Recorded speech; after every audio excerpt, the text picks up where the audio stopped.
Oh my god. What's going on? You guys are good. No, we're not good because they made it a normal draft lobby and they can't pause, so now they have to redo the lobby. What? They have to remake the lobby. It'll take They like 2 made seconds, it. hopefully. They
The house is on. Yep.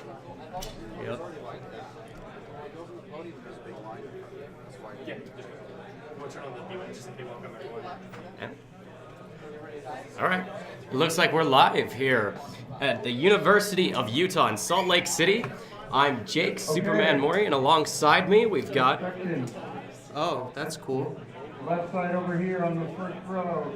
Come form a line and get a prize. That's cool, Jordan. Sorry, Captain. Just talk over me like that. I see you.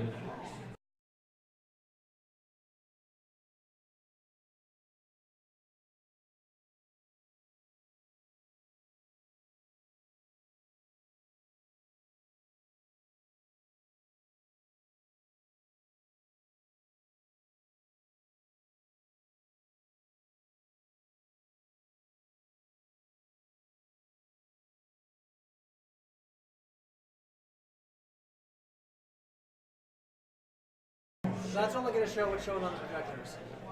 Yeah, but we need to not get cut off. All right, well, All right, we're boys, we are back. Welcome back. Sorry for that delay. So once again, we're live from Salt Lake City. This is the University of Utah versus BYU. This is Utah Intercollegiate Esports first invitational tournament, first annual spring invitational. Indeed. My name's Jake, the Superman Mori, and alongside me, I got Tanner Zoodegan here. Hit me up on Twitter, twitter.com/IamZoo. Thank you very much. and we got a great match heading for you this evening. It is a holy war, as we mentioned. University of Utah versus Brigham Young University.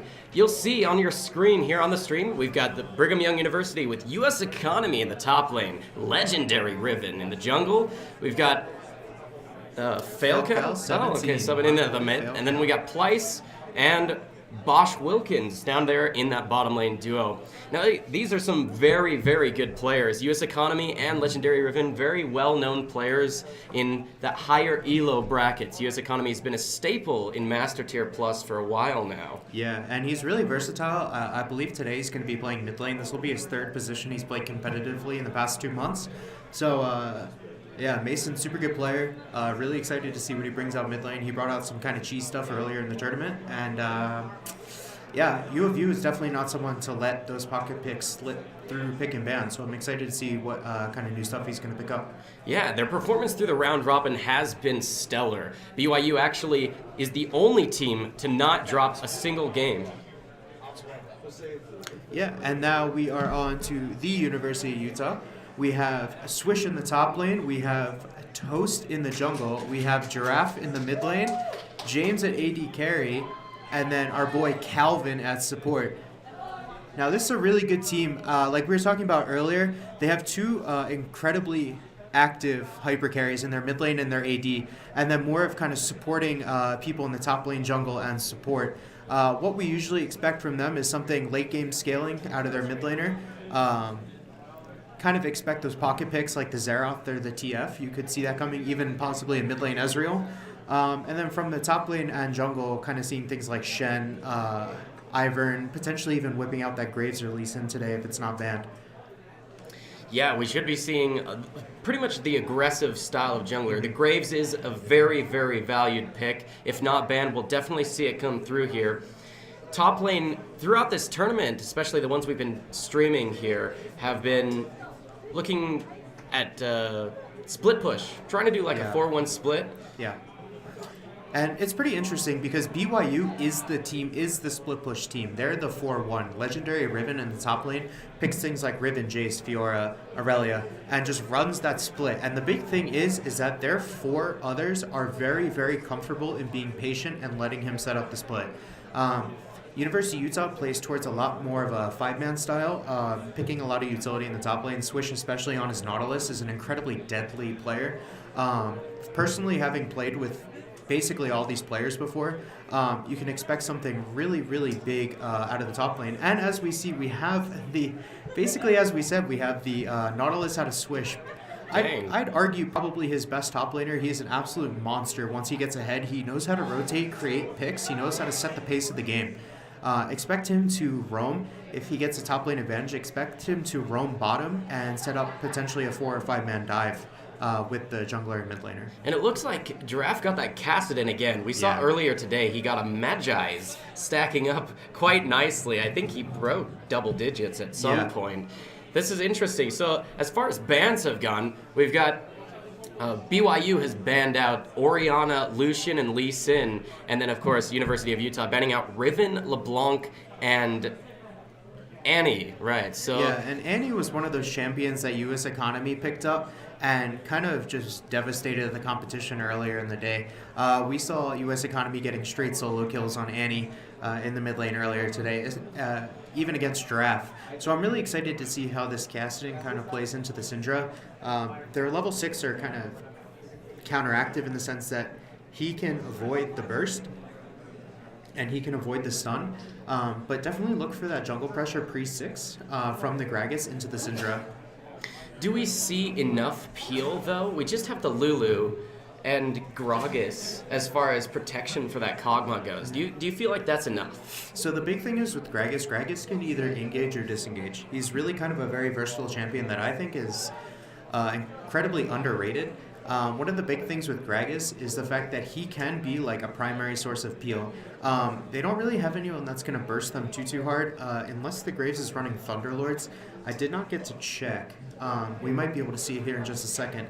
But there really isn't enough burst on the side of University of Utah to really blow through that Lulu and that Gragas peel. It's more so Giraffe is going to have to be able to get the flanks onto that backline. The big thing that they're going to look for in fights is they're going to look to wait until the Gragas engages and then use the Kassadin with the TP to flank and get on their backline when Gragas has already used his E, Flash, WQ, and ult aggressively to get their backline forward. Interesting, yeah. So it seems like there may be some protection for that Kog'Maw. But lots of damage. I mean, well, you've got the Caitlyn, you've got the Kassadin, and a Graves jungle brings a lot more damage to the table than the tank build of a Gragas. Yeah, and it's really interesting to see the Syndra and the Fiora with the Kog'Maw. You really wouldn't expect, especially Right. from BYU, they banned the Orianna. When you're playing into a Protect the Cog, that's basically the last thing that you want to ban. You want to pick up that Orianna in the mid lane for the Protect the Kog'Maw comp, especially even something with a Gragas. If you can get an E-Flash with an Orianna ball on there, should be interesting. However, I do know that US Economy's mid lane champ pool is a little bit small, so that could have also played into it as well, as we hop into the game. And here we are on Summoner's Rift. Again, we've got BYU versus University of Utah. BYU on blue, rightly so, and University of Utah on red. A good matchup here in the mid lane. Two very skilled mid laners. We should see a lot of skirmishes early, possibly some 2v2 early ganks happening there. Yeah, so if you're Toast right now in this game running the Graves, Graves is arguably the best jungler on this patch. However, has a very different style than the Gragas. The Gragas really wants to be able to get that pressure early. However, for Toast, his solo lanes are the ones that he's going to need to put extreme pressure on. He's going to need to be able to be proactive in that top lane against the Riven to make sure that she isn't strong enough to set up the split push later in the game. And he also needs to be able to protect his mid laner pre-6, because Syndra and Gragas against a pre-6 Kassadin, if they blow his flash at level 3 or level 4, that's basically a free kill if he doesn't get double wards on his mid lane. Yeah, and the wards are very important. Vision in the early few minutes, being able to catch a jungler is absolutely critical. And that deep ward just put in there, rather shallow into BYU's jungle, put there by Calvin on that Karma, that's a big one. It forces him away from starting those Raptors to get a better clear. He's forced to start a buff instead. I think that's really strong for them. And interestingly enough, speaking of Calvin and the supports down there in the bottom lane, I saw in the loading screen, both of them took Thunderlords. I think with both of these compositions, you might consider Windspeaker to be a little bit more. Yeah, they're both very confident in their laning phase. I'm a little confused to the Ignite with the Lulu as well. I don't necessarily agree. However, on the Ignite from Karma and Caitlyn, I do see the validity behind that. Just because you do have such an advantage early in the levels, you really want to be able to poke down their scalers. And the name of the game for Brigham Young University right here is scaling. Setting up the 4-1, being patient, and understanding where their power spikes are.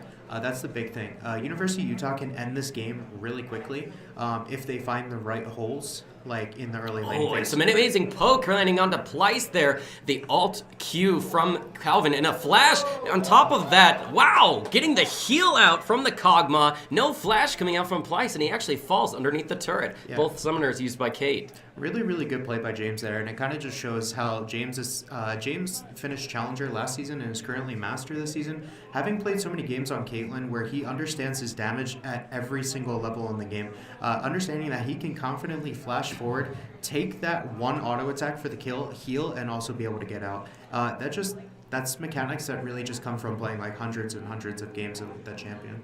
Yeah, it's always something impressive to see when somebody has it down, not just in a science in their mind, but down as an art form, a habit. Yeah, it just is second nature. Memory. It becomes muscle memory at that point, and it's really impressive. And Graves did here get a 3 buff start. Wow, a solo kill in the top lane. Legendary Riven, not on the namesake champion, on the Fiora, who can be just as annoying to deal with as a fed Riven. Getting a solo kill, that's crazy. Flash for flash, but he gets the kill. Yeah, so one of the things, kind of BYU has their game plan set up for them right now. Oh, and a great trade down here, forcing the flash out of the Kog'Maw. He has no heal from that first little level fight there. Kog'Maw does fall. 1-for-1 trade as Karma falls. Plyce end up forcing out his flash here. He's going to take that red buff tick, though, and fall. All the summoner spells used down there, and they still fall. Where's the vision for them? Yeah, really great gank by Toast. I think what their strategy is here is going in is the fact that they weren't really able to get top lane early. They played in their strong lane, go bottom, and with the Caitlyn Karma, if you're able to take that bottom tower by like 8-9 minutes and then rotate that top lane you can really just choke out their split pusher by always sending your bot lane to where the split pusher is. If you have enough wave clear, which you do with the Graves jungle, you can actually do a 3-2 split and kind of counteract the 4-1 split by just sending your bot lane to match the Fiora. She'll never be able to touch a tower. And then you can kind of just hold off until somebody makes a mistake. That's an interesting point. I think with the Gragas and the Lulu being the only disengage available for Brigham Young University, how might they actually get an engage? Do they completely rely on the Syndra stun? Yeah, so they have to look for a Syndra stun or either kind of not the best way to look for engage, but if someone like Nautilus or Cassidon comes forward with either a hook or an ult, and they get the polymorph on and they're able to chain some CC off that. Re-engage. However, their primary engage really would have to be the Gragas E-Flash into an ult. We haven't seen too much Gragas play here so far. Personally, I think he is super underrated as a champion, as we see a trade bot lane. Wow, that's a lot of damage put down on a James, but he does back out. Nice shield from Calvin to mitigate some of that damage. Calvin's summoner spells are back up here. He can put a lot of aggression onto Plyce and Falcon, as they're both down all of their summoner spells. Look at that distance they have to put between them. Yeah, really important to note here that Calvin still has his summoners.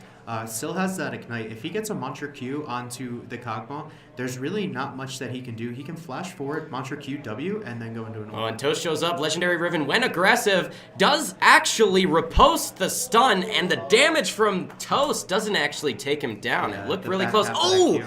and the collateral damage is just short of taking down the Riven.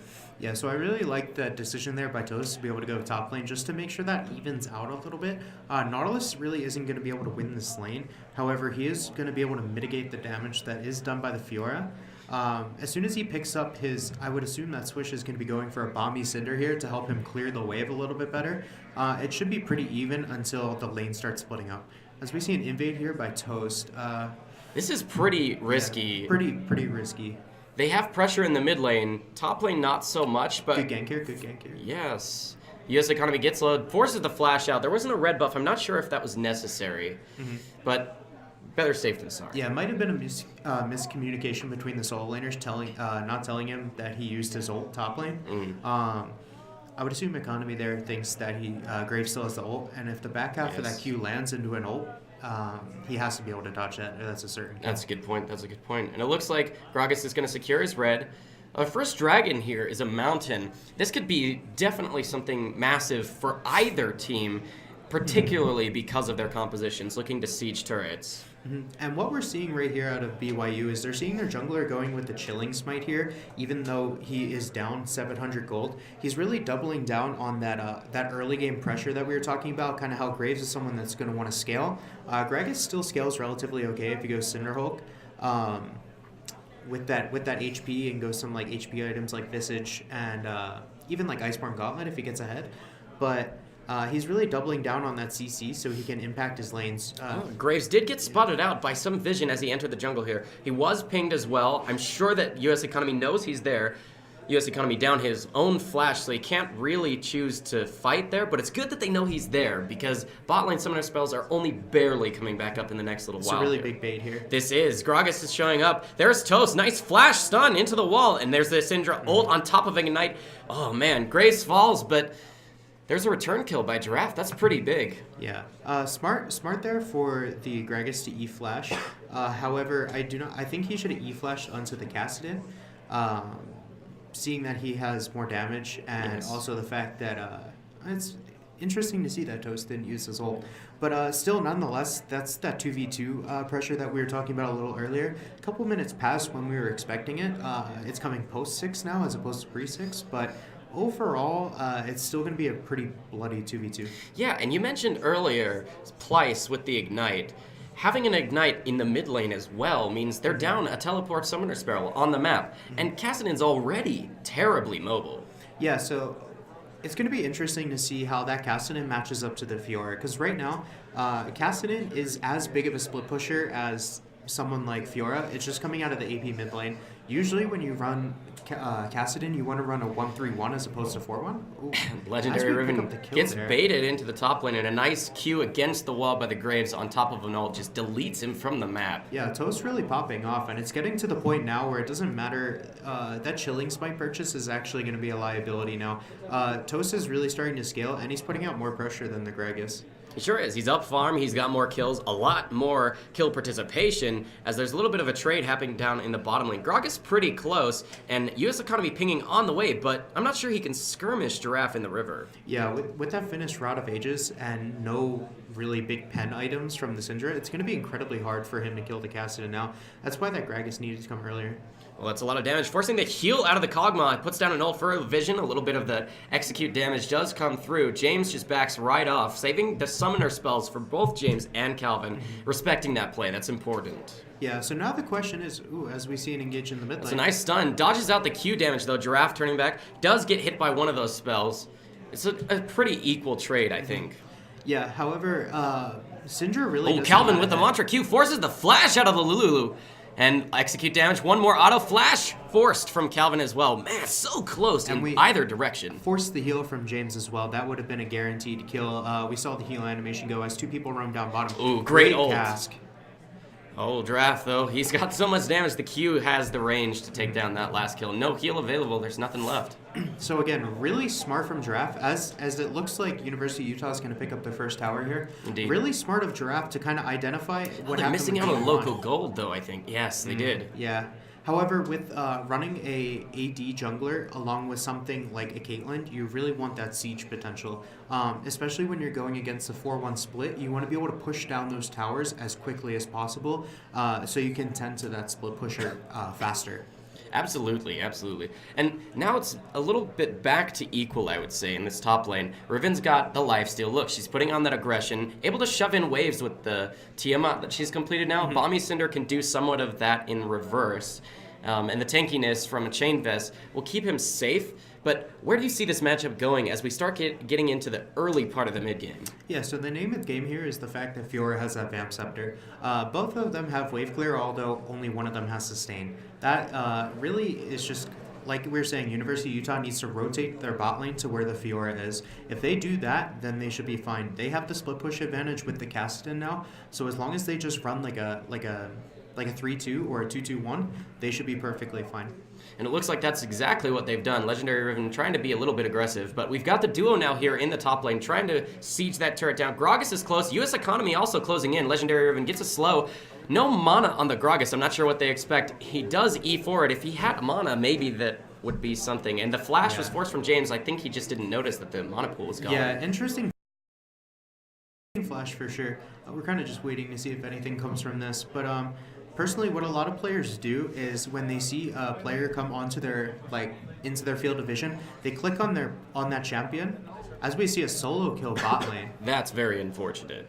Really good job by Swish. He most likely we didn't get to see it, but he was most likely abusing that brush and waiting for the Kog'Maw. It's really hard as an AD carry to give up a wave when it's stacked like that. Oh man, that's a lot of damage. Nice smoke screen, meaning Legendary Riven doesn't know how far he can aggress. Wow, it gets terribly low, and the Vamp Scepter helps him stay a little bit alive through the minion wave right there. That was really close. That's that Vamp Scepter playing out. Huge for him, able to hold onto his flash as well.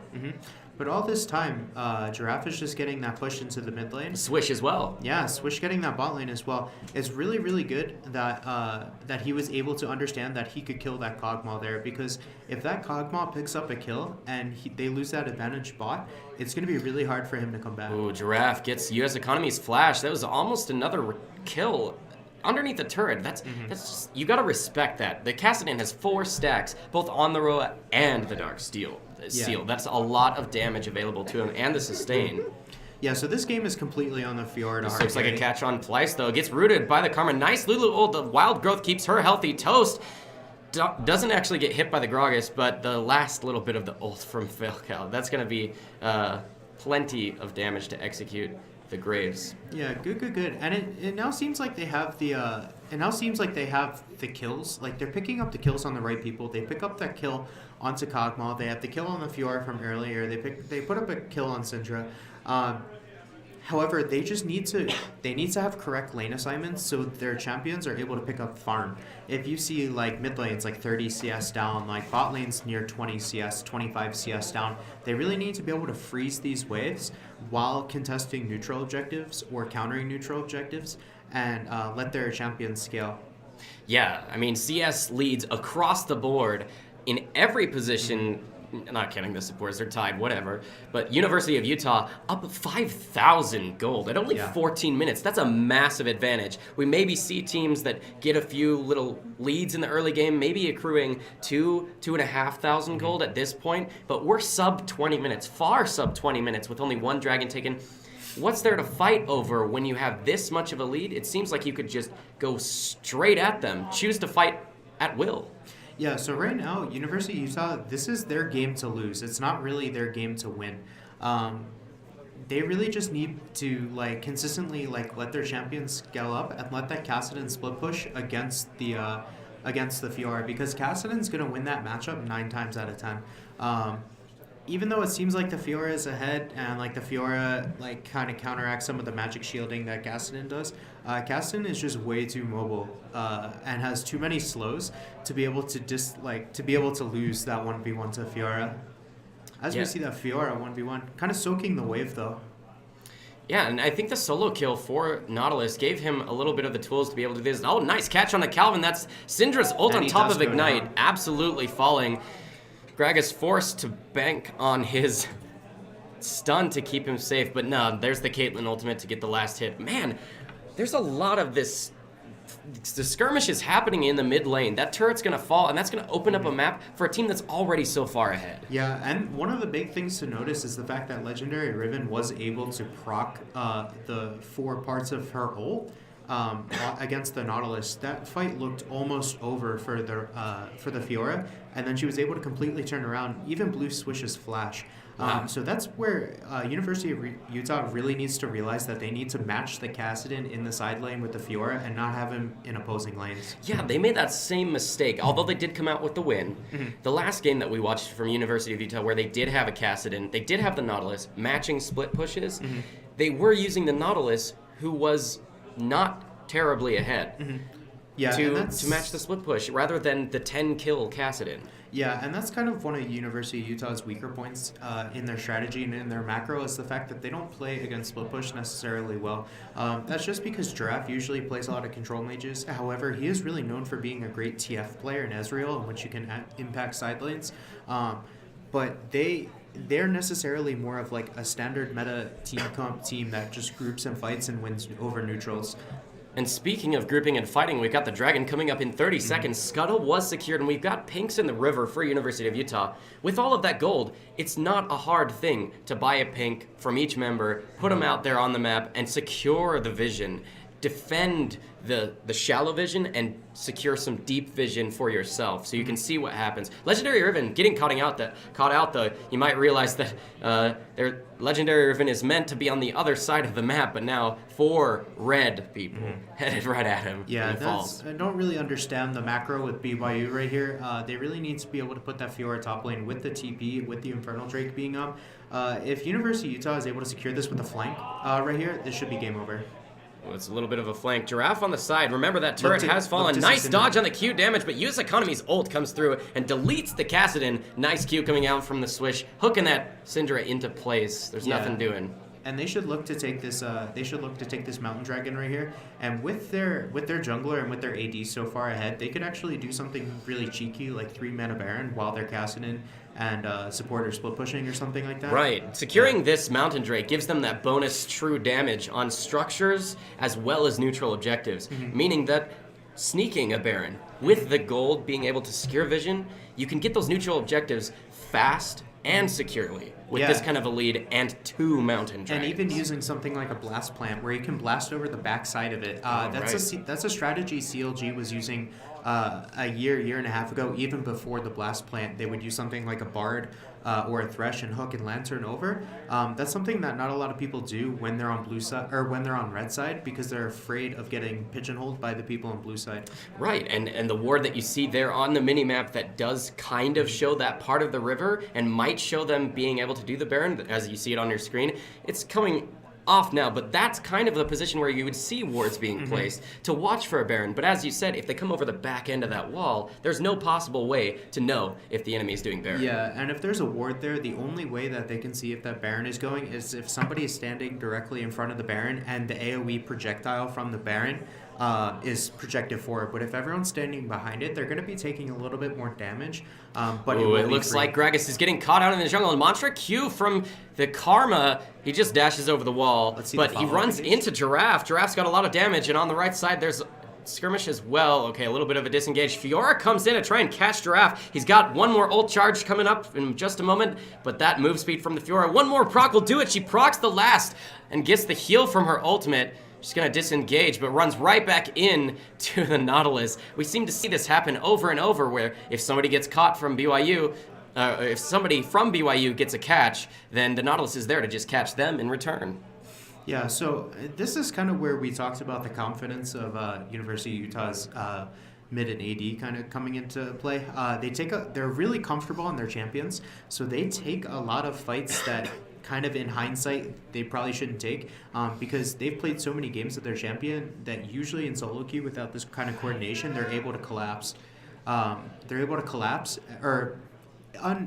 to do that without people collapsing. However, in competitive is a completely different beast.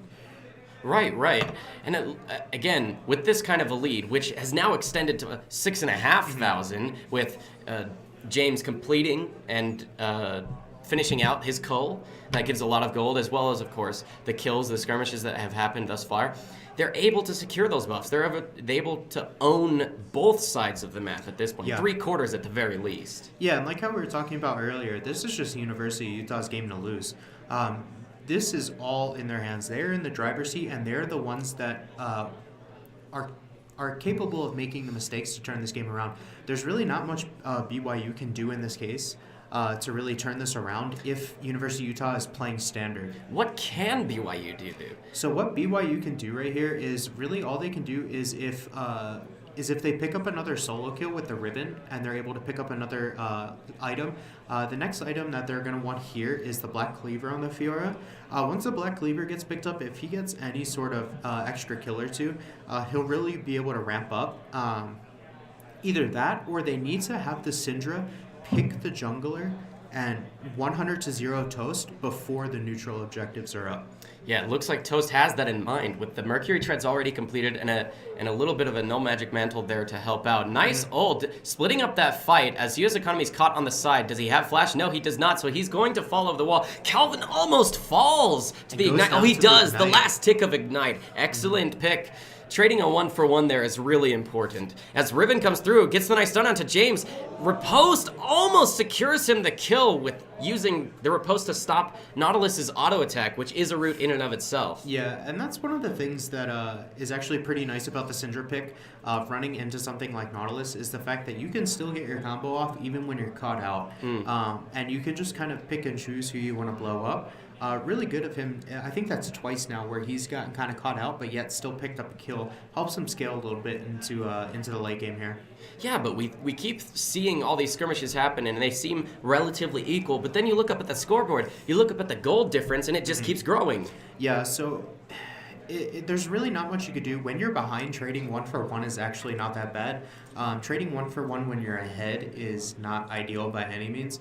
However, they have the siege advantage.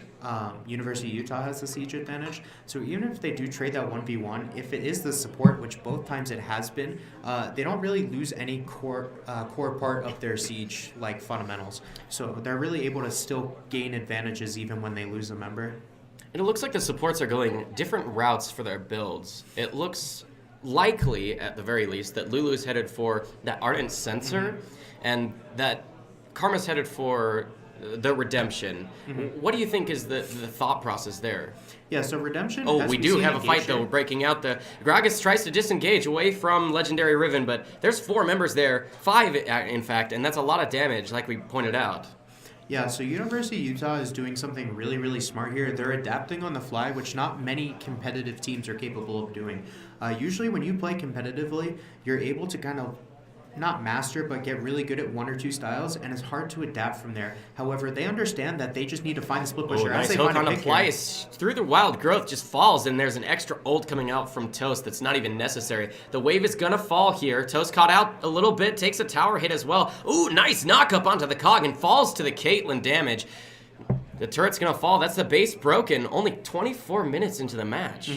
And this is essentially where your split pusher becomes useless once you lose an inhibitor, because you need to put that split pusher into the lane with the super minions to negate that, and you're always going to have an advantage. This game really should be over. This game really should be over for University of Utah here. They should really be able to close it out, either pick up that Baron for free or just push the side lanes.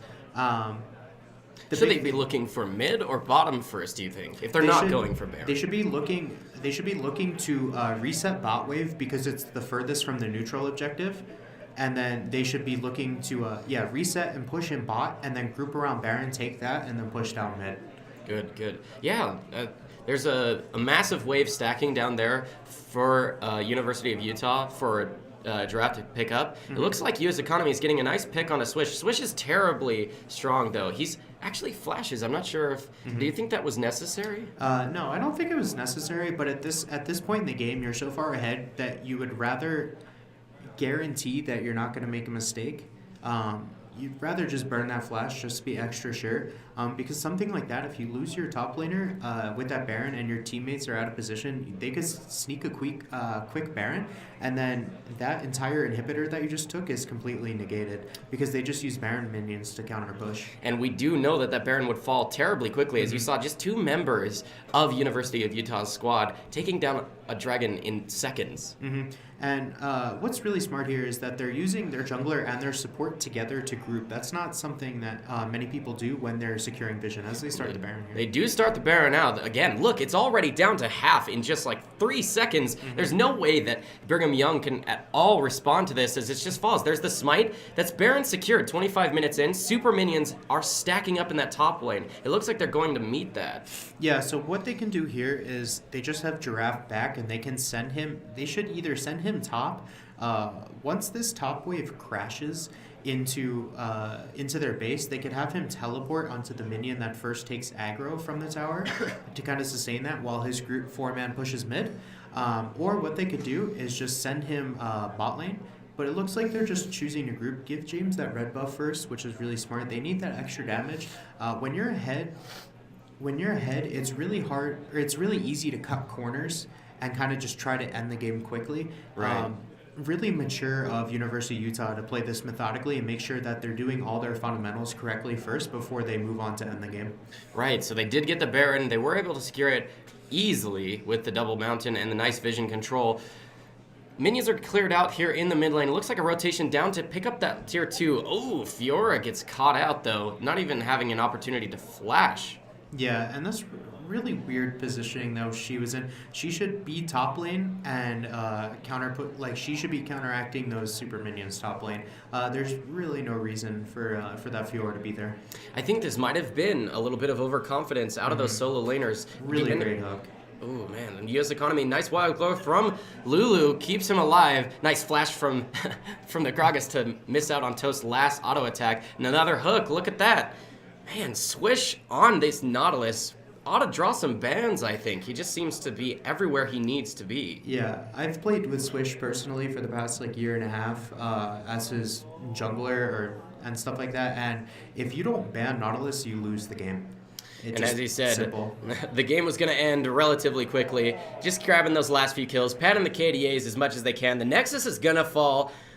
Man, what a great match. 15K taking the first match. University of Utah comes out 1-0 in this best of 3 over Brigham Young University. What a great game. Yeah, and it really seems like University of Utah became keen to adapting to that split push strategy. Picking a split pusher in the mid lane is actually a really, really good idea for them. Being able to counteract, having carry versus carry, and being able to put them in a side lane, especially with someone like Giraffe, who is so mechanically strong, and being able to kind of adapt to those 1v1 situations. It was really nice to see. They didn't exactly put the Castodin into the side lane as much as I think they should, but they adapted and put their 4 to where the Fiora was, which is incredibly smart. they just use their CC to kind of push the Fiora, and when you're in that instance, it puts it onto BYU to essentially. University of Utah is essentially saying, make your move. Like, we want you to push as 4. We're going to kill your solo laner. Go do something. And, like, we dare you, essentially. Right. And they were just so far ahead that they could just do it for free. Yeah, and with 2 serious hyper carry damage threats of the Kassadin and the Caitlyn, they did the most damage, first and second most damage in the entire game. Was the Kassadin first, Caitlyn second, before the carries even showed up on the stats for BYU. Yeah, and big thing to note here is this is kind of an unpopular opinion in League of Legends, but when you see people getting outlaned, it just goes to show that solo queue is really important. You have a lot of people in the League of Legends community that say things like, "Oh, my solo queue rank doesn't matter," yada yada yada. It's not good practice. People troll, all that stuff. But when you are mechanically losing a 2v2 or a 1v1 or a 3v3, due to not understanding your limits or the other people understanding their limits better, that's stuff that just strictly rolls in solo queue. Like, it just comes from hundreds and hundreds of hours of playing high elo solo queue. That's why you're able to see James just kind of like take over that bot lane.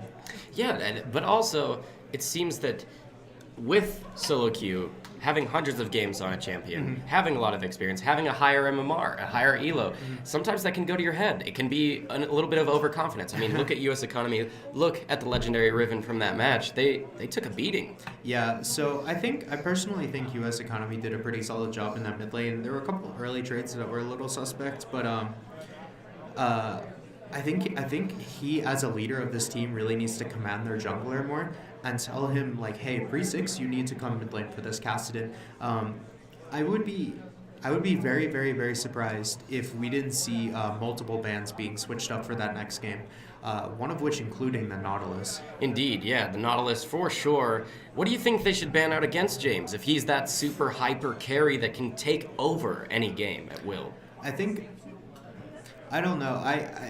I personally think 80 carries aren't really worth too many bans. I think it actually comes more so from like the support having an enabler like Lulu or Karma or anything like that, and Calvin being such a great like utility support player certainly helps. But I don't know. I think BYU has a better chance playing against the Lucian than they do against the Caitlyn, because Caitlyn, while she doesn't have as much mobility, once she picks up those 2 items with the Infinity Edge, she's really just going to be able to end the game through macro as opposed to just outplaying people. Oh, that's a really, really great point. In the bottom lane, if we get the... if Lulu is banned out and the Karma is picked in the first round, what do you answer that with? What was that? If we have a Lulu ban, because she's super high priority right now, and Karma tends to take her slot if she does draw a ban. Yeah. So if Karma makes it through in the first little part of the draft, what do you answer that with? Well, you kind of have to decide what kind of playstyle you want to do. There's kind of you can go back to some of those mage supports that are pretty strong. You could still play the Zyra, you could still play the Malzahar, but then you could also expect things like personally, I think Braum is a pretty underrated champion. Braum, Bard kind of seeing a little bit more love. Or if you're confident in yourself, you can take the initiative to pick something like Thresh, and or just go like a Lucian Braum and really just try to win the lane. Not too sure how viable that strategy is at this given point. Yeah, but at this level of play, how far can you take the win lane, win game strategy? Yeah, so it's really hard for one lane to end the game by themselves. However, in University of Utah's case, they kind of had they have both their lanes even, and then the one lane was ahead. So it was a lot easier to snowball. And then because bot lane was ahead and solo lanes were even, as soon as Giraffe picks up one advantage, he's automatically winning his lane. And that becomes 2 winning lanes that can kind of just like feed off each other. When you have 2 winning lanes, you kind of just like can do whatever you want. It's really nice, especially as a jungler, because then he can either make the conscious decision to go help the last lane that's even, or he can just end the game through one of his like one lanes essentially. So if a target ban's going to come out at Nautilus, which I really do think it should, what about the Kassadin? We've seen it 2 games in a row on stream now. Yeah. Coming out for the mid lane. Is that worth banning? I think so. I mean, he keeps getting the stacks on Dark Seal. Magi's built in the prior game to the one we just saw. Yeah. So I think essentially what you have to do if you're BYU, if you give that Kassadin, you need to get a Tracker's Knife on your jungler, and you need to put both wards from mid lane to bot lane. Like, the problem with the Kassadin pick is not the fact that they are that it's solo killing its mid laner. It's the fact that it's been rotating bottom and roaming bottom and picking up free kills every time. You need to be able to get that vision so your bot lane can back off and it wastes the time of the Kassadin, and then you need something in the mid lane that's going to be able to punish the Kassadin roaming. If you pick something with like a Lichbane, they could pick like a Lichbane Victor, although not the best in a 1v1 because his W is pretty useless. You could still be able to get a couple Lichbane procs. Even something like Ahri. There are a lot of high elo solo queue mid laners that run that Lichbane Ahri build, and he could get like a lot of free hits on that tower. What about the towers early? We've seen Caitlyn in the bottom lane having that long range poke. The long range of her auto attack means she can siege turrets easily, and especially with like a Karma to give her safety and move speed to disengage if they have to. That tower can fall really early, but you mentioned a Lichbane in the mid lane. How much priority should teams be putting on a mage that can pressure a turret? If it's one of the couple main focal points of your team, then yeah, you should absolutely abuse it. I don't really know too much about Brigham Young's draft or Brigham Young's like champion priority or their champion pools. However, like if I was as a jungler, if I was in the situation and playing with BYU, I would want to pick something like an Elise here. I think Elise would be a perfect pick for them, in which they pressure the mid lane with reliable CC, and then you have the big thing with Elise is that she's really good at sieging towers early because she is ranged and because also she has the steroid on her Spider W. Yeah, it seems that we'll be getting into the draft of Game 2 shortly here. We talked about some target bans. Those obviously have to replace, in a 6-ban system, they're going to have to replace some of the ones we saw last time. Things like Rengar, do we think those might get through this time around? So I don't think Toast is much of a Rengar player. However, I wouldn't be surprised to see him pull it out. Toast is someone who kind of can play everything. I've personally known him for a few years now, and I've seen him play every single role competitively at a Diamond Plus level. So he really can kind of just like pick up anything and roll with it.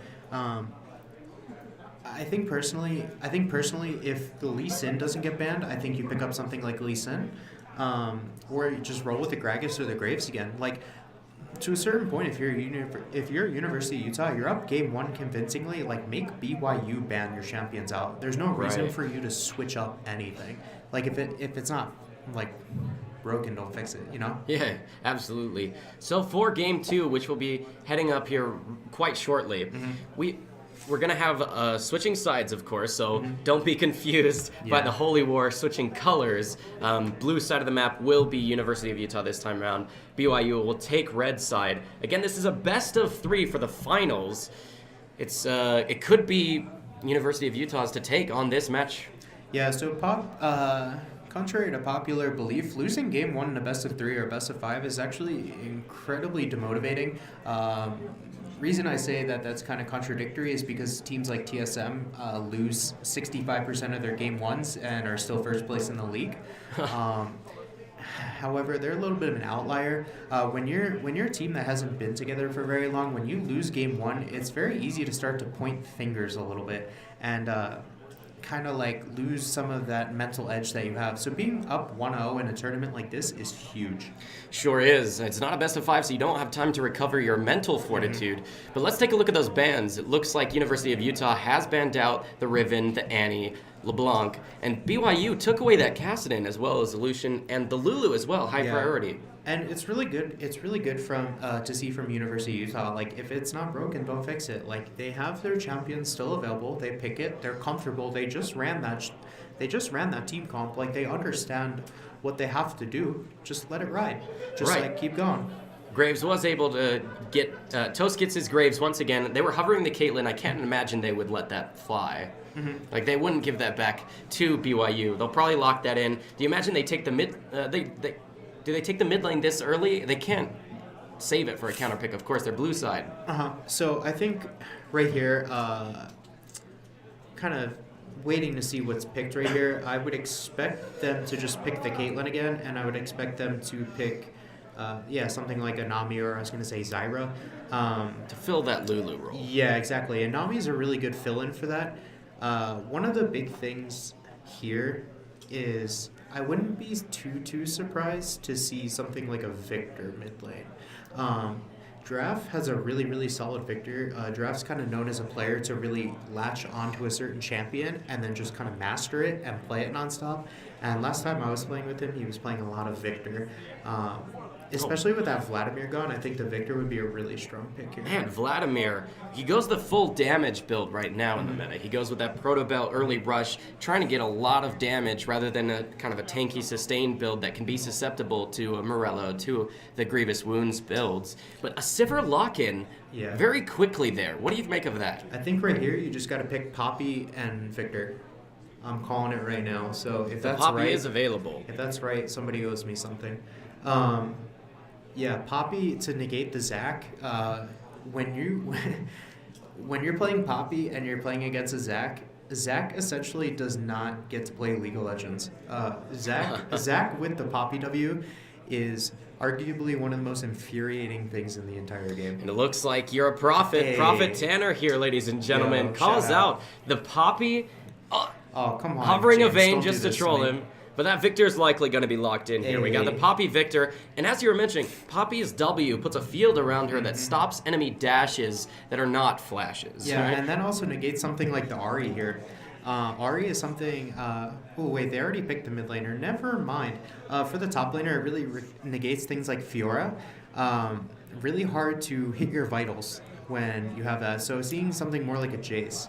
Yeah, and you did. We did talk earlier about what you might pick in to a Poppy if that makes it through the draft. You mentioned Jace as a decent pick there, as somebody who can deal with the Poppy, duel quite well, split push by his own, but also group in order to siege. But I find that interesting. If you're thinking about using Jace for a siege, why would you pick Sivir? Sivir's so short range, you can't get near a turret. Sivir's so short range, but when you're using a jungler that's so one-dimensional like Zac for engage, you use Sivir for more so of disengage. Sivir in this comp is an enabler. Sivir is not going to be the primary carry here. The primary carry here is actually going to be the Vladimir. So use the Sivir, use the mantra and the Sivir ult to get that Vladimir into the backline past that Victor W. The whole reason why Victor is a good matchup in a Vladimir is the fact that he can use that W, slow him in that pool, and keep him there. And once he rises up, drop the EQR combo on him. Definitely expect there to be early ganks mid lane from that Zac. Zac is one of those few junglers that scales really well into the game, but can put out a whole bunch of pressure at level 3.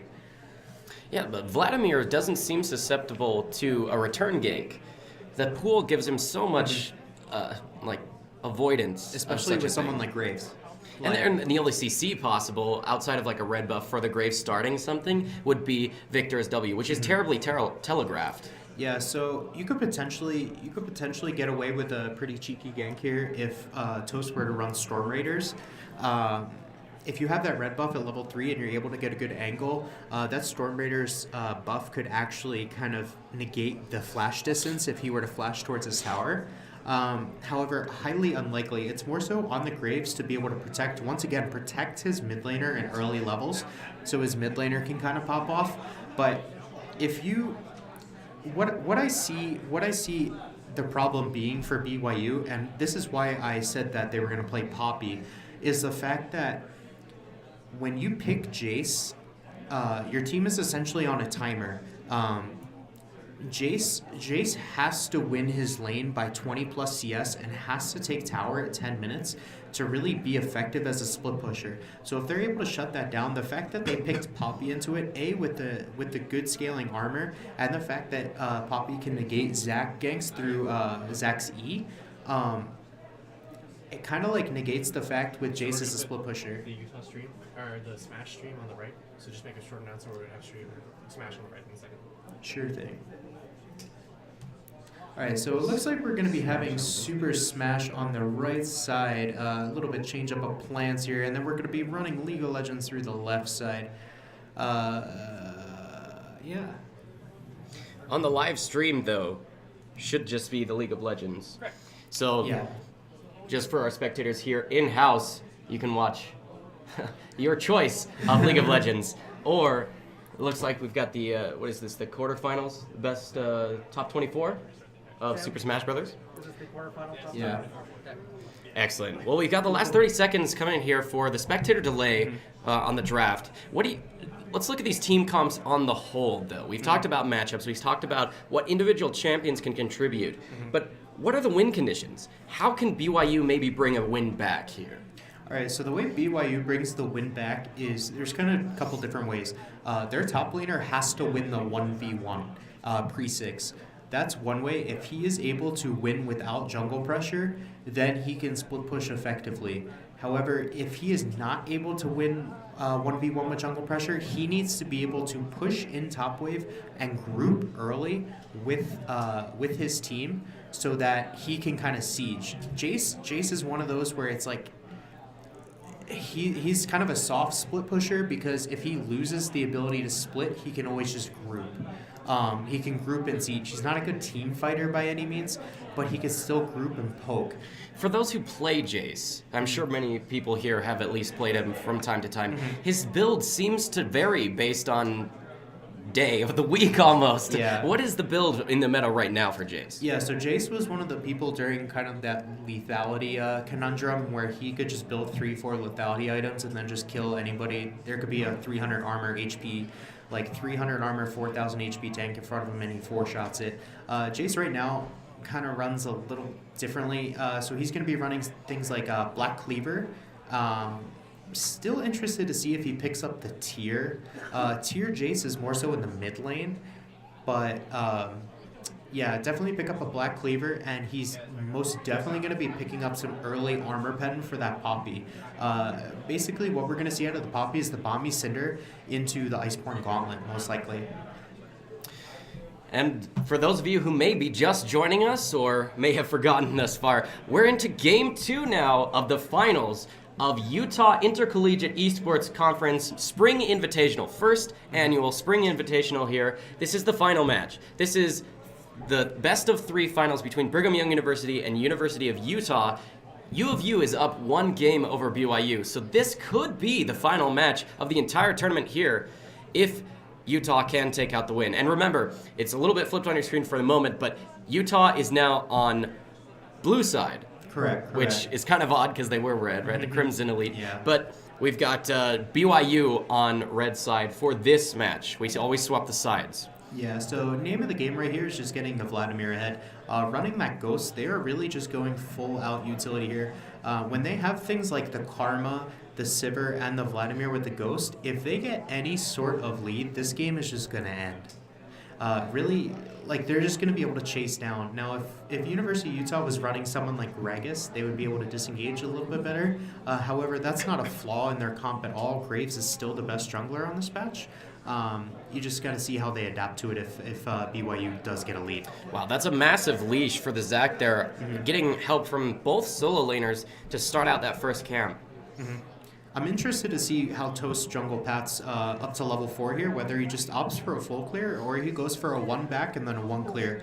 Kind of big thing that junglers are doing. As he has that ward there, he could go up and contest. Pretty interesting that he's going up without the red. I don't necessarily Looks like agree Toast with this. going in for an invade, trying to force the Zac off of his own red. He does get spotted by the ward as it died out right as he's walking over it. You can see the marker there for the ward death. So it looks like Graves will pass back out of the jungle. He realized he got caught. Yeah, and that's kind of something I don't necessarily agree with here. It's a little kind bit of a waste of time. A rare mistake from Toast, and kind of another rare mistake, the fact that he's just going to his wolves here. When you're a jungler, first show is something that's really, really big. First show kind of sets the pace of the game, because if you show first on the map in public vision, and it kind of like they're able to click and see what CS you can do. Other jungler can track your CS and kind of use logic to see what your pathing was, and then can counter you there.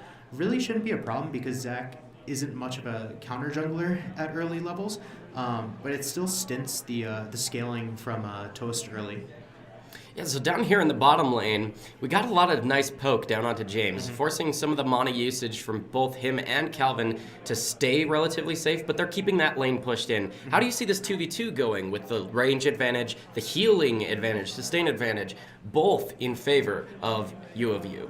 Yeah, so the really kind of the critical point here with this 2v2 bot lane, as we see a little bit of trading in the mid lane, with this bot lane is all about how they separate, how University of Utah separates their abilities to pull the spell shield. Ooh, Graves does catch out a little bit of damage. Okay, he gets just a little bit of a damage onto the Zach, kind of forcing him to base for sure, though. Yeah, and Toast should get level 4 off the Scuttle Crab here, seeing that he had taken Raptors.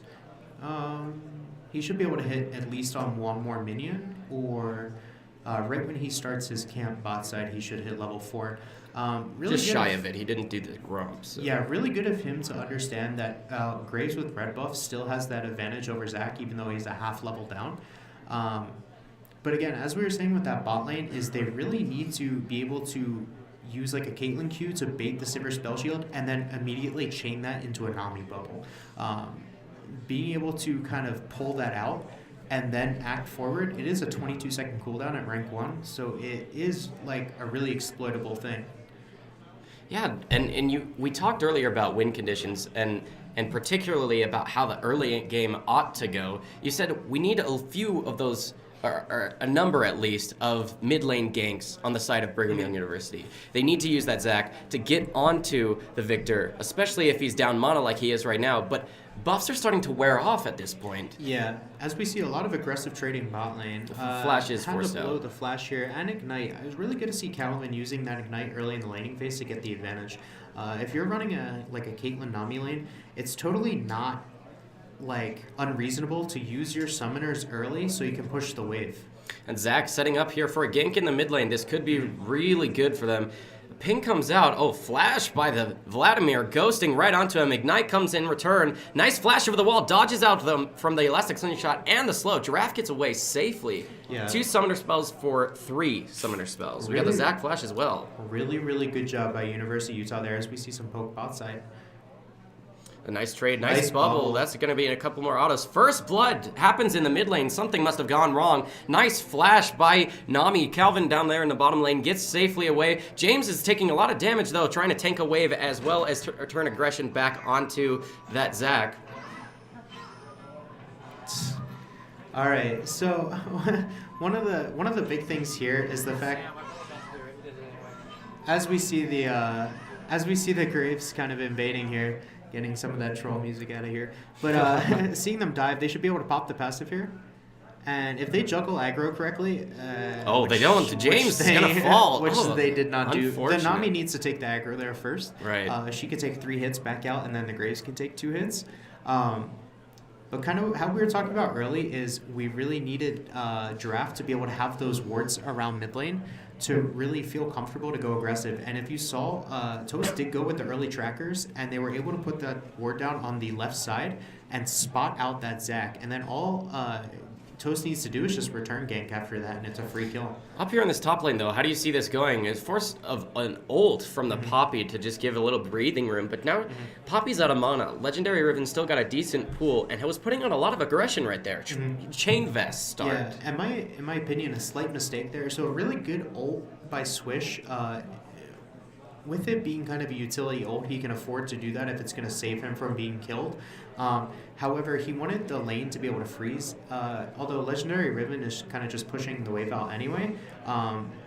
If Legendary Riven was able to freeze that wave, it would have nice elastic sling shot into a Let's Bounce right onto a Giraffe. Remember, his flash was down already. He tries to get a return kill onto the Zach, but Zach's really healthy. Yeah, so that's kind of one of those instances where he just wasn't patient enough to set up Toast, the though, wards. flashes over. Nice Q. kill. Wow, what a great prediction without the vision. Sees it in his mind almost. Nice trades underneath the turret as well. James and Calvin have been at this turret since minute 1. Yeah, and this just kind of happens. I apologize if a little BM. This kind of just happens when you get out 2v2'd, really. You just, like, the Caitlyn Nami is just so unbelievably abusive if they get an early CS lead, and they just look to take that tower in the first 10 minutes of the game. And it essentially is just the same thing as game one. They kind of just match the top laner and then just out-rotate them. As we see US Economy come bot lane, US Economy really isn't going to be able to do anything without that jungler there.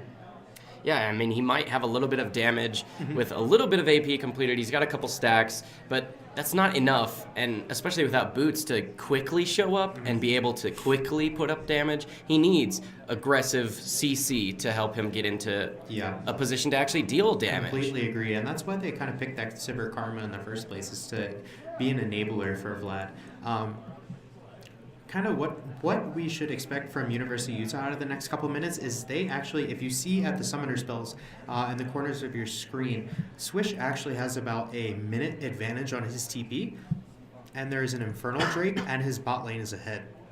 So what they did, now that Toast just cleared out his blue side of the jungle, he's going to rotate, clear out his red side, and they're going to have top lane push up, and they're going to look to either 5-man dive that bot lane, especially with mid having advantage, or they're going to go take that Infernal Drake. Oh man, and Giraffe keeping the aggression mid lane. Oh, double kill underneath a turret for the Caitlyn. James is up 2-1 now with those 2 kills he just picked up, and almost doubling CS. As we get a gank in the mid lane, Zach misses the elastic slingshot, does land a slow. He's got red buff to do a little bit more damage. Low mana on Toast. Nice poke back from Giraffe, forcing US Economy to base though. He doesn't have the sustain yet to be able to stay in lane, taking massive and consistent poke from Giraffe right underneath his turret. Yeah, kind of all what I just said there was pretty negated when you just get out 2v2'd, and they're able to take this dragon and kind of save. They're gonna still have TP advantage for like another 45 seconds or so, but it's not really gonna matter because there's not gonna really be any big macro play on the map in that 45 seconds. Like, you're gonna want your bot lane to recall after this dragon. Your jungler's gonna recall. Everyone's gonna reset, re-get their lane assignments. There's not really much for the top laners to do right now. Right, and you see the Poppy just shoving the last little bit of this in order to recall and swap lanes with a duo. Yeah, so we should really see Poppy push in. It should be able to pick up bombies as we have 100-0, right? Oh, it was really close. He doesn't have the damage yet. I mean, by this point you might hope that he would be able to return solo kills or the kind of solo aggression that we've been seeing from Giraffe, but I didn't see the proto build there, and that might have been the damage difference on top of the vital that might have actually made it happen. Yeah, I really hope Vlad here goes with the Rylai's. Not necessarily second item, but I think it would be a really good item for him to pick up to kind of be a boost to that enabling movement speed that he's getting from the rest of his team. Running something like a Rylai's is pretty easy to chase down. Victor, especially when Victor isn't running Storm Raiders or Ghosts. So what do you think about Sivir being so far behind but choosing to get a cull and boots? No flat damage, no attack speed. We've got Caitlyn with tier 2 boots, a Zeal, and a BF sword. We got aggression in the mid lane though. We'll talk about that later. Double bubble there by Calvin. Very good. Calvin's really been great at this disengage. US Economy tries to put a little bit of aggression back, but 2 versus 3, able to stay safe, not use any summoner spells, and force the others to back off. Yeah, so really smart play there by Calvin and James to kind of separate. Toast gets a lot of damage. Nice. Twice picked. Man, separated from US Economy, who can't take the Caitlyn ult for him. The bubble misses. Nice pull. Keeps him safe. Slingshot doesn't hit and gets waved up. Forces to flash in order to get safe underneath the turret. Man, everything is just going wrong for BYU at this point. Yeah, and that's kind of one of those negative aspects of playing Zach being such a linear champion. If you E and you miss, it's not like you're playing Fizz where you can Q in and then E out and it'd be like, or if you're playing Elise, you go for an assassination and it's like, whoops, I screwed up. I can just repel out. Zach is incredibly one-dimensional in that regard, and having to blow that flash is pretty problematic for the next like 4.5 minutes of engage for BYU here. Because even if he misses an elastic slingshot that he's getting right now, if he had his flash right there, maybe he gets on them for the less bounce right away. But now he's got to dodge around the traps. Calvin is totally fine. He's not going to die to that ult. And look, he returns a kill of his own with the heal bounce off of James. Toast tries to put their aggression back down, but an Ignite goes down onto James. That's not enough damage. Plyce gets caught out again without his flash. Yeah, and this is just BYU being greedy here. The big thing is when you're behind, you need to understand when you are in the driver's seat and when you are in the passenger seat. When you are behind like this, you need to let the other team make the mistake. You really need to be able to let them do that. As Toast goes for a kill here. Yeah, Should be flash able to from get it Toast, if his flash EV from sets. Falco as well. Ooh, Nice there you ult go. to finish it off. He had the mana to do so. Ooh, Legendary Riven on this Jace. Got a lot of damage, forces Poppy off. That's going to be a ton of damage with that wave coming down onto this top lane turret. That's going to be more global gold coming back to Brigham Young University, but that's not going to make a 5K difference. Yeah, kind of unfortunate. That the split push really isn't going to matter here. When your other four are so far behind, it's kind of hard to be a split pusher. One of the things that a lot of people don't realize is the fact that split pushing is a two-way street. It is just as hard to split push as being one of the members of the 4 squad. As opposed to being the split pusher. Surely a team effort all around. Yeah, equal pressure. Do we see the Jace being able to do the split push with his with the advantage over the Poppy, or is the global gold advantage and just map control too much for that? Oh, U.S. economy down to only 200 HP, gets a Q for a little bit more heal, but man, it's so close to just more and more deaths falling right here in the mid lane where they have been for the last few minutes. Poppy trying to aggress onto Legendary Riven. Riven's got kind of enough to deal with him at this point, but the more global gold, the more kills across the map and just control of the jungle areas that we see going in favor of University of Utah means that, look, now Swish gets to bring his team with him to say, yeah, you can hit me a few times, but you're going to die underneath your turret. Yeah, and this is kind of to the point where they need to just be able to group and engage on them. Again, really smart by University of Utah to just put the rest of their team to where their split pusher is. They identified, they adapted, and it seems like they're being rewarded from it. Now, kind of the fact that Swish didn't really have any early deaths or something like that. Man, there's that Poppy pick. Yeah, and this kind of gets to the point where Zach doesn't get to play League of Legends anymore. Kind of unfortunate, but basically the cooldown on the Poppy W is this very similar cooldown to Zach E, until Zach gets some cooldown reduction from Spirit Visage, or if he runs a cooldown boots, which he should not here.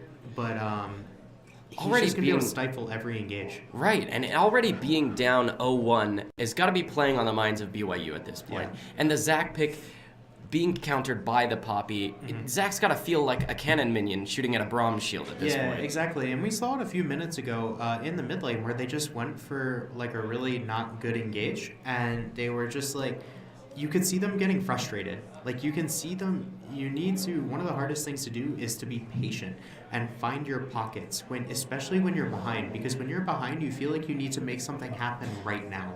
Speaking of right now, in the next few seconds, we're going to have Dragon coming up. This might be an opportunity to get some picks if University of Utah is able to make some mistakes at this point. A 7K gold lead is a lot. Ooh, right, Zach does get an engage. Nice, let's bounce on Legendary Riven. Follows it up for a lot of damage. A lot of blue health bars are low.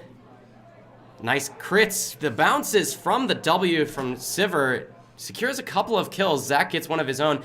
Oh, Let's Bounce doesn't land.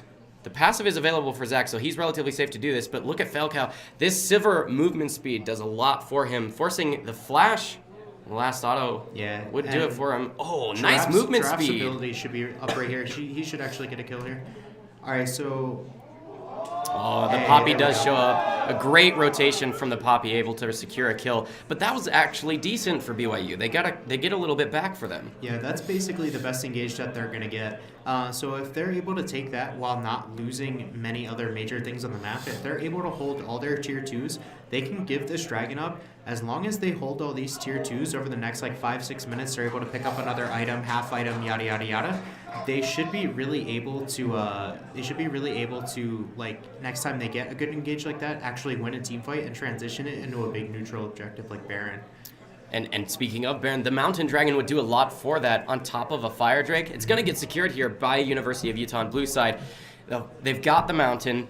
Bonus damage to neutral objectives and sieging up on those turrets. With, again, the Caitlyn range does wonders for that on top of the Mountain Drake. And that's really where you see the captain status of Toast coming out here, is he needs to, as a jungler, you need to be able to command your neutral objectives.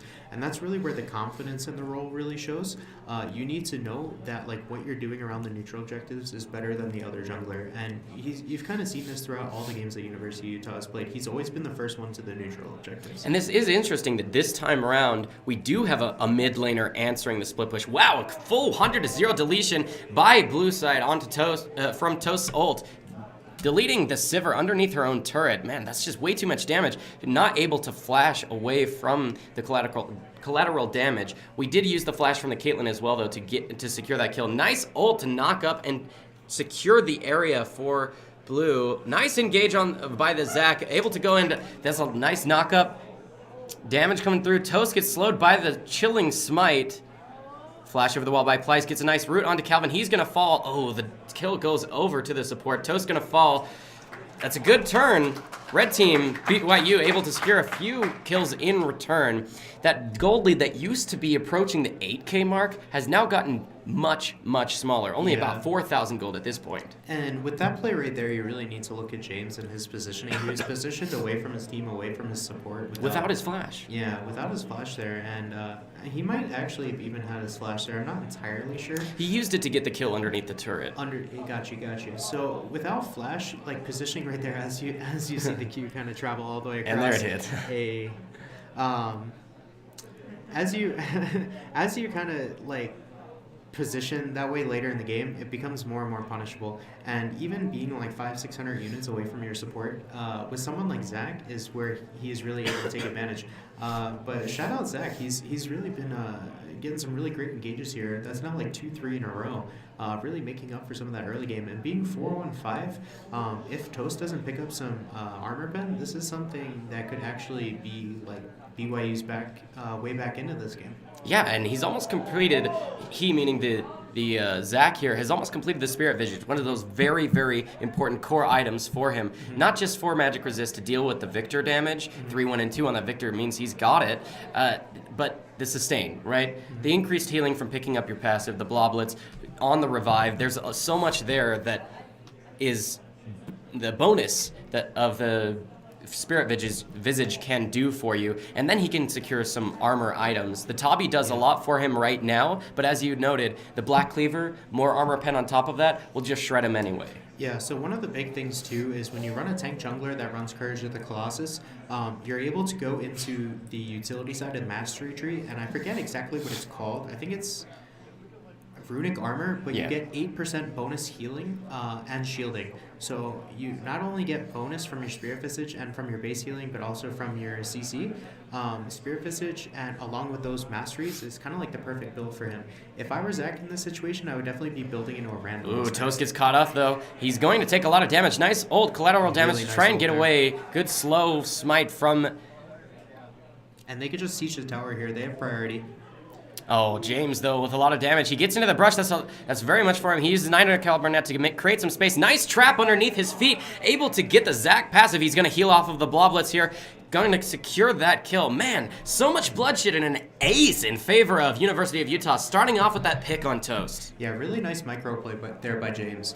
Kind of just showing off the prowess there. The big thing to highlight there is the fact that James has... Shout out Giraffe.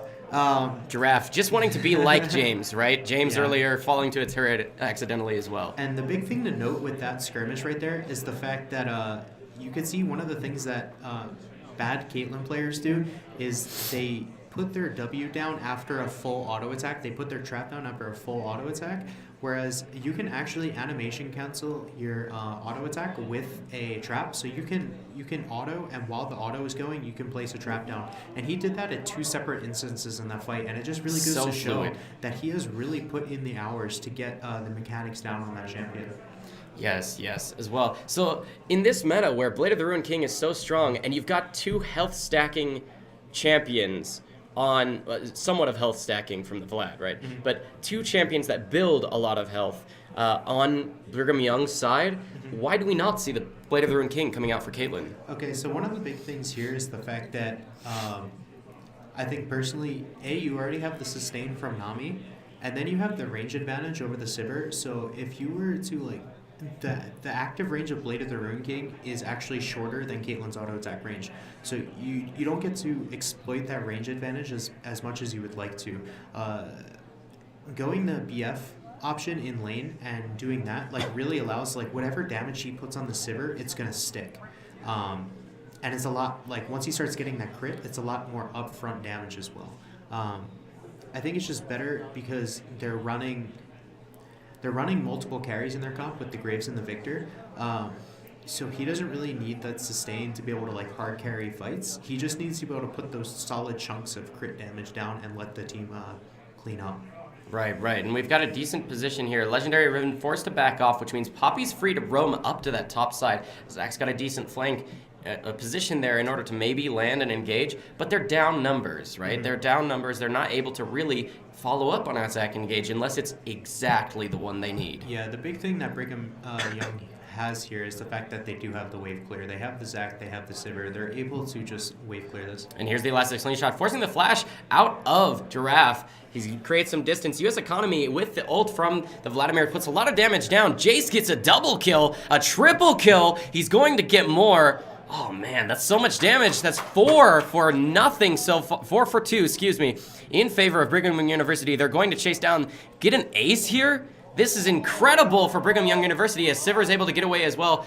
No flash available for this Poppy. She's just going to get chased down with the red buff slow. Almost able to jump over the wall. But that's an ace for Brigham Young University. Slowing that gold lead, bringing it down to less than that 4,000 mark. Now just 3,000. Can they bring this back? Yeah, so they could definitely bring this back, but again, this is kind of the same situation with Game 1. This is more University of Utah's game to lose here. Right. And what I mean by that is the fact that when they were winning their 4v4s and their 4v5s earlier in this game and setting up their siege, they were using the Poppy and having the Victor split push. So they had the Poppy already there. So if you notice there, the Poppy is the one that had the secondary, the response TP, and wasn't able to use that W to negate the Zac engage. You need to be able to have that Poppy in the front line for when you're sieging. Now it's getting kind of to a point where Jace can actually legitimately split push. Now, he wasn't able to split push before. Oh, wow, this is aggressive. Of course, that ward is disabled, but they're going to put another one over that gives momentary vision over the wall. They know that Baron's being done. 1,400. The smite comes early, but it is secured. So, man, that was really close. A little bit of a risk when it's getting closer, right? But a nice Baron secure for University of Utah. We'll see what they do with it. Yeah, really smart of University of Utah there to exploit all of the BYU recalling at the same time. We might see another engage here. And a lot of damage. Zac able to get over the wall onto Toast, but there's no one there to deal damage. He's alone. Takes a lot of crits, a lot of damage. His armor gets reduced by the Black Cleaver as well. He has to back off. They have Baron and wave priority here. Oh man, all Caitlyn needs to do is put down traps at this jungle entrance right here, and they should be able to take the tower for free. Right, a little bit of a respect play to black off as US Economy gets a nice flank. He does get a nice Janus to save his own life. Nice crits coming out. The bounce from Caitlyn's auto attacks. Oh man, the Rune on Hurricane does so much for blue side here. No deaths for... Oh, nice turnaround from the Zac slingshot. He's going to get his passive procced again. Plyce caught as well. Really That's nice a 1-for-1 in that switch. little exchange there. But those health bars are really low. Remember, Baron in this season, in previous years, it may have given the regen, but now it doesn't. So these health bars are going to remain at this point for now. The other team has the Ocean, so I don't know if sieging here is the best way to go about it. They had to respect the engage before, but now it seems they're being disrespectful. Ooh, a nice headshot crit. That's so where much that damage. Infinity Edge plays in there. The Blade of the Rune King isn't going to get you that headshot. Nice response there by Legendary Ribbon. The big thing there is we were just talking about it. When the Poppy is there for the Zac, they win the fight. And when the Poppy isn't there, they lose the fight. And you can see there, like, it looked a little grim. It looked a little grim at the beginning for University of Utah, but as soon as the Poppy is able to put up that W, and you could see James kind of like step forward for 3 consecutive auto attacks in a row, like, you know that in their comms they're talking about how they won this fight. One of the most important things when you play competitive is in the first 5 to 10 seconds of the fight, you need to be able to vocalize with your team if you're going to win or lose this fight. And seeing James auto attack 3 times in a row while moving forward, they were definitely communicating that fight was won for them. So good job for them for being kind of all on the same page there. Right, and it's no wild turtle flash forward, but it definitely does show you the confidence that James has in his own ability to step forward, to put out that damage, to say, look, we're in control right now. But furthermore, we've got BYU. For fans of BYU, all hope is not lost at this point. I mean, think about last game. 3 minutes ago in last game was when the base was broken, but just barely they were able to stave that off, and it's only the outers that are falling at this point. BYU is incredibly impressive at playing behind. Personally, I've played against them a few times, and just like some of their late game shot calling and how they manage their 4-1 is really impressive. We should see a Zach engage here. That's a nice dodge on the bubble, and the Poppy ult doesn't create the distance. US Economy takes a ton of damage. Ooh, that's an early Zhonya's. He's surely going to die. He does to a Caitlyn auto attack as a nice headshot. Toast gets really low, forced to back off. Giraffe is the one zoning the entire Brigham Young lineup away. Zach has fallen, US Economy's fallen. There's no way for them to engage anymore. They're just going to have to try and clear the waves as best they can as the Nexus turrets are taking a lot of damage. Remember, that's a double. We've got the Mountain Drake and the Infernal. Ooh, that's a nice headshot. Really Red buff on James. He's getting aggressive. Look at that, stepping forward once again. The ult comes out. He steps away. Oh, man, that was scary. He almost took a shock blast to the face. That could have been very painful. Yeah, with 3 down here with only 20 seconds left until they should look to recall and then end the game on the next push. Really impressive again, just adapting their strategy and just putting the Poppy in the front. Like you Poppy, you win game. Like you Poppy W against a Zach, you win the game. And while Legendary Ribbon has done a really good job of getting those extra towers and kind of supplementing some of that gold back, it really, with these compositions, it really is just like who is there at the beginning of the fight. The beginning 5 to 10 seconds of these fights is really what dictates how this game is going to be played out. Yeah, good point. And so we've got the bottom lane inhibitor has been taken and one of the Nexus turrets, which means someone has to be there. Someone has to be there because the minions themselves could take another Nexus turret. It has to be responded to. Yeah, so they kind of have 2 options here. They could put Legendary Ribbon into that sideline, or they could just look to put US Economy. A little concerned that they put US Economy into that lane because he doesn't have the teleport, but at the same time, he does have better wave clear right now. And he's the one that needs the farm a little bit more than the Jace right now. Vlad still has the potential to like really scale and be a massive terror here. Well, some nice poke from Legendary Riven's Jace right there. That's a lot of damage, and he's got the healing debuff. Ooh, right, so a little bit of a catch onto Zach. The W's been used, which means a re-engage is possible, but they decide to back off. It looks like they're going to try and fight at their turret. Yeah, so the big thing here is if you're University of Utah, you don't even need to win a fight. You just need to push them out of the lane so you could take priority in the rotation. Like, it's really straightforward to them. Like, so Zach is in a bad position, or Zach and Vladimir are in a bad position here. They could just hug the left side of the wall and poke at the tower. Oh man, look, just as you pointed out, Poppy able to stop the Zach engage. He doesn't even have his passive. He dies in the air almost. James, nice redemption coming out from Calvin. Full health bars basically, and 1,000 damage crit from the headshot of James. Oh man, obliterating the lineup of BYU, an ace for nothing, full health bars across the board. This is going to be the final Nexus turret falling. League of Legends here. Thanks for joining us. This is the Nexus falling in favor of University of Utah, coming up 2-0 in the final series of our ICE tournament here. Salt Lake City, the home team, taking the trophy. Congratulations to University of Utah. Great games played by BYU. Going undefeated up until the finals. They put on a great showing today. Yeah, and you can definitely see why BYU went undefeated in group play. Their ability to play from behind is actually pretty uncanny. Some of the decisions that they made with some of their engages were very, very, very impressive. I was really stoked to see that Zach getting good flanks for when the Poppy did not have teleport. Really good on US Economy to kind of build that protobelt into the Zonias and take priority in engaging. When you're Vladimir, you can kind of be like a pseudo engage and soak like 5-6 seconds of CC and damage while you pool, while you ult, while you Zonias, and then using that protobelt to get into the back line. Really impressive to kind of see how that played out for him. And unfortunately, they were kind of just too far behind from the 2v2 bot lane to really match their rotations. When you have a split push like that, you need to be able to just 5v5 and just kind of accept that your split push isn't going to work.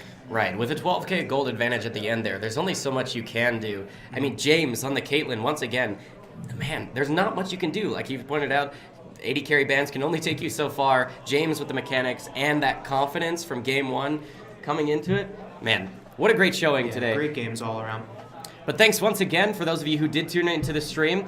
We've had a great showing here in-house as well. An amazing audience watching all of the different platforms of esports we've had today. A good shout out as well, I hope, for our sponsors, Microsoft, Game Grid, Gamers Throne, the new chair. They did give one away here today. Gaming Con, Newmont University, and Rescue Studios, as well as our friends over at Mainframe with some of the apparel they brought today. Yeah, shout out the people that brought the apparel and had some really cool stuff. And shout out the audience, too, that kind of worked with us through some of our scheduling difficulties. It was really fun to be a part of. Thanks for joining us, and we'll hope you join us next year for the Utah Intercollegiate Esports Invitational 2017 next year. All right, have a good one.